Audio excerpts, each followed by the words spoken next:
Hello, good morning students. I hope आप लोग सभी अच्छे होंगे।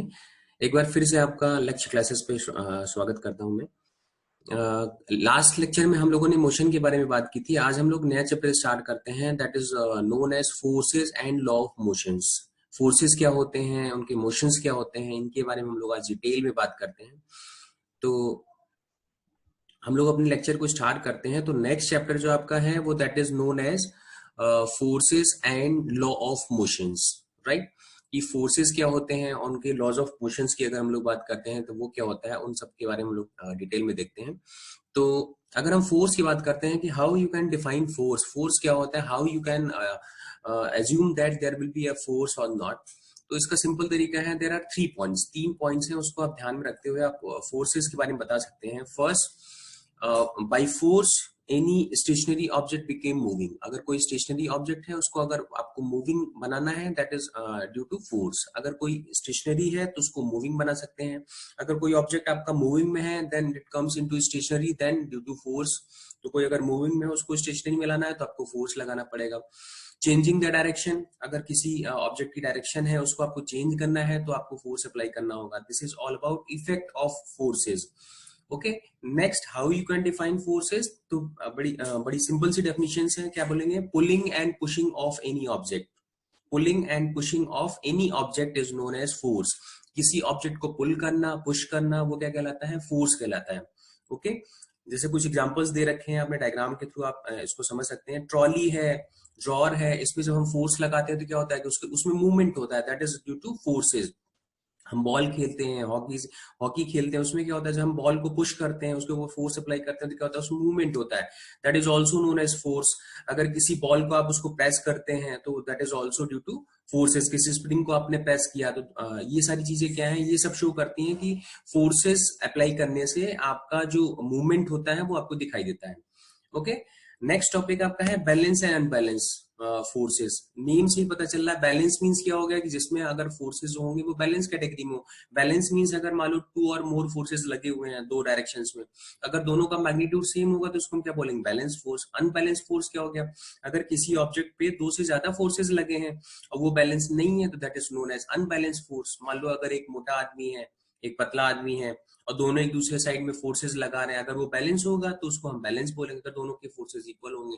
बट अगर फोर्सेस इक्वल नहीं होंगे, F1 F2 मान लेते हैं, अगर F1 equal to F2 then it is in category of balance force. If F1 and F2 not equal to each other then it will in category of unbalanced forces. Okay, तो ये छोटे से topics थे जिसको forces और effect of forces.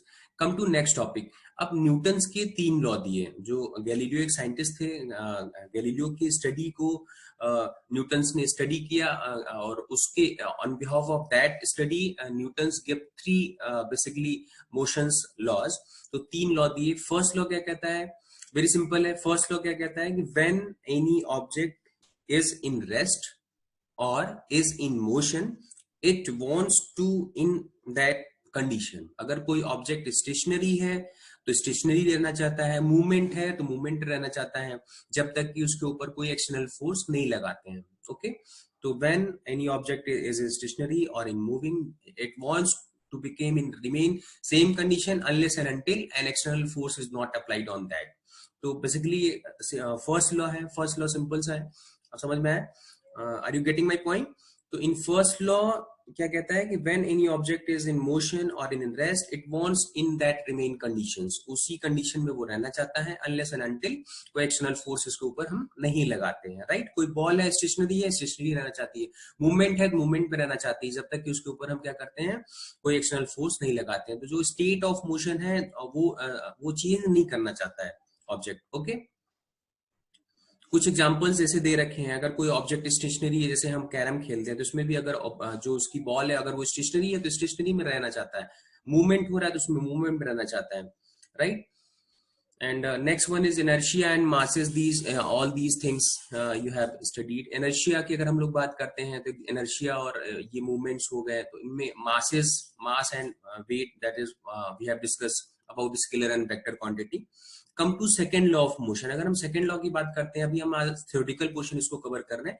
Second law में क्या कहता है कि अगर कोई एक्सटर्नल फोर्स हम किसी बॉडी पे लगाते हैं तो उसमें क्या होता है, तो कहता है कि उसके जो मोमेंटम होता है, the rate of change of momentum is directly proportional to the applied force. Simple सा, in second law of motion the rate of change of momentum is directly proportional to applied force. This is basically second law.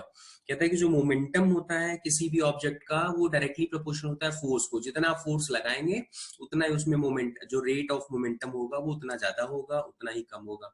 Mathematical expression में अगर हम लोग बात करते हैं तो F directly proportional to M into A upon T. F आपका हो गया एक्सटर्नल फोर्स हो गया, और M into A, M mass into acceleration upon T, ये क्या हो गया, रेट ऑफ मोमेंटम हो गया। तो rate of momentum is directly proportional to applied force. This is all about second law of motion. Second law के कुछ numericals दिए हैं। सेकेंड लॉ का अगर हम फिजिकल एग्जांपल्स की बात करते हैं, डेली लाइफ में अगर हम लोग बात करते हैं कि हम किसी बॉल को जब कैच करते हैं तो उसमें क्या होता है कि जैसे हम कैच करते हैं तो अपने हाथ को हम पीछे लाते हैं, है ना। तो इस तरीके से हम देखते हैं कि अगर जितना फोर्स हमारी बॉल लगाता है तो उसका रेट ऑफ मोमेंटम उतना ज्यादा होता है जितना हमारा फोर्स होता है, जितना ज्यादा फोर्स उस पर लगता है। This is all about Newton second law. Third law की अगर हम लोग बात करते हैं, comes to Newton third law. Third लॉ में क्या कहता है, फर्स्ट लॉ हमने देखा। फर्स्ट लॉ में क्या कह रहे थे हम लोग कि जब किसी ऑब्जेक्ट को, अगर वो स्टेशनरी है तो स्टेशनरी में रहना चाहता है, मूवमेंट हो रहा है तो मूवमेंट में रहना चाहता है, जब तक कि उसके ऊपर हम एक्सटर्नल फोर्स नहीं लगाते हैं। सेकंड लॉ क्या कह रहा था, in second law we have studied that the rate of momentum is directly proportional to the applied force, right? In third law, basically third law में क्या बात कर रहा है कि in third law we have to see the object, okay? We have to see the object। उसमें क्या देखना है कि जो हमारे पास जो हम फोर्स लगाते हैं, जितना फोर्स किसी बॉडी से लगता है उतना ही अपोजिट फोर्स लगता है, टिट फॉर टैट। इसका मतलब क्या होगा, जैसे हम गन को शूट करते हैं तो गन को शूट करते टाइम क्या होता है कि जितना कोई बॉडी किसी और पे फोर्स लगाती है, सेम अमाउंट का फोर्स उसी बॉडी से दूसरी बॉडी पे लगता है। तो सिंपल सा है, action and reaction force. Third law को बेसिकली हम क्या बोलते हैं, एक्शन एंड रिएक्शन फोर्स। तो अगर कोई बॉडी किसी दूसरी बॉडी पे जितना फोर्स लगाती है, सेम अमाउंट का force second body first body पे अप्लाई करती है। This is all about Newton's third law. तो बहुत सारे इसके एग्जांपल्स हैं, जैसे आप स्प्रिंग को खींचते हैं तो जितना अमाउंट में आप उसको फोर्स लगाते हैं उतना ही अपोजिट फोर्स लगता है, लाइक फ्रिक्शन फोर्स आप कह सकते हैं। जैसे आपका ये हो गया, गन का एग्जांपल हो गया। गन में जितने ही जो बुलेट होती है, जितनी तेजी से वो आगे फोर्स लगता है उतना ही गन को पीछे फोर्स लगता है। जैसे हम भागते हैं किसी उसमें, तो जितना फोर्स हम अपने शूज में आगे लगता है उतना ही हमारे फोर्स होता है वो पीछे लगता है। नेक्स्ट है conservation of momentum. Conservation of momentum means क्या हो गया, conservation the momentum neither be create nor be destroy. जो मोमेंटम होता है दैट विल बी कंजर्व, है ना। मास इनटू जो वेलोसिटी होती है दैट विल ऑलवेज कांस्टेंट होता है। तो इसको हम क्या बोलते हैं, कंजर्वेशन ऑफ मोमेंटम। तो बेसिकली इस वीडियो में आपको थ्योरेटिकल पोर्शन इसका समझना है कि फर्स्ट फोर्सेस क्या होते हैं, उसके इफेक्ट क्या होते हैं, और न्यूटन्स के 3 लॉ कौन कौन से हैं उसको आप अपनी लैंग्वेज में किस तरीके से इजी वे में समझ सकते हैं। तो इसलिए मैंने ये वीडियो बनाया है। I hope you will like this video and try to understand the theoretical portion of this chapter, and after that we will discuss numerical portion as well as theoretical as well as derivation portion of this chapter. Okay, thank you, have a nice day.